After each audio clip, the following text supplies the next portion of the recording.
Jeshi la Israel lilifanya shambulio la anga lililosababisha kuuawa kwa Haitham Ali Tabatabai, mmoja wa viongozi wa juu na mjumbe mkongwe wa Hezbollah katika eneo la Daniel kusini mwa Beiruti jana Jumapili, Novemba 23 mwaka 2025.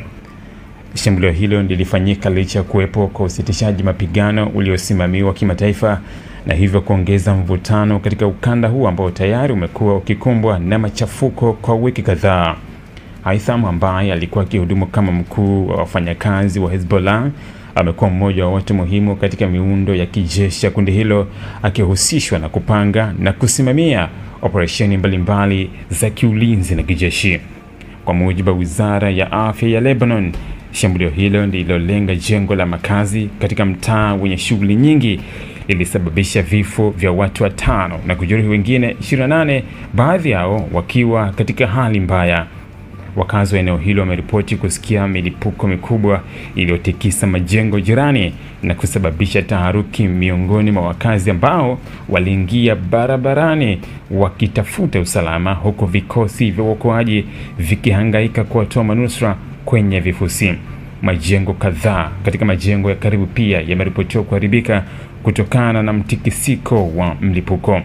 Hezbollah imethibitisha kifo cha Haitham na kulaani shambulio hilo, ikisema kuwa Israel imevunja wazi masharti ya usitishaji mapigano na kufanya uvamizi wa moja kwa moja katika ngome yao ya kisiasa na kijeshi. Viongozi wa kundi hilo wameonya kuwa tukio hilo litazama majibu makali, wakisisitiza kwamba shambulio hilo limevuka mstari mwekundu na kwamba Israel inalenga kuzidisha uhasama kwenye kipindi ambacho mazungumzo ya kupunguza mapigano bado yanaendelea. Kwa upande mwingine, Israel imesema kuwa inalenga tu operesheni dhidi ya kile inachokiita vitisho vya Hezbollah, ikisisitiza kuwa hatua zake zinawalenga washirika wa Irani wanadaiwa kupanga mashambulizi dhidi ya Israel.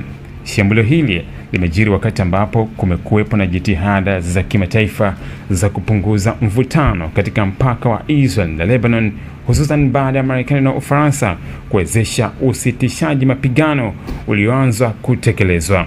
Na hata hivyo, matukio ya hivi karibuni yanaashiria kukwama kwa juhudi hizo, huku mashambulizi ya pande zote yakiwa yameongezeka katika siku za hivi karibuni.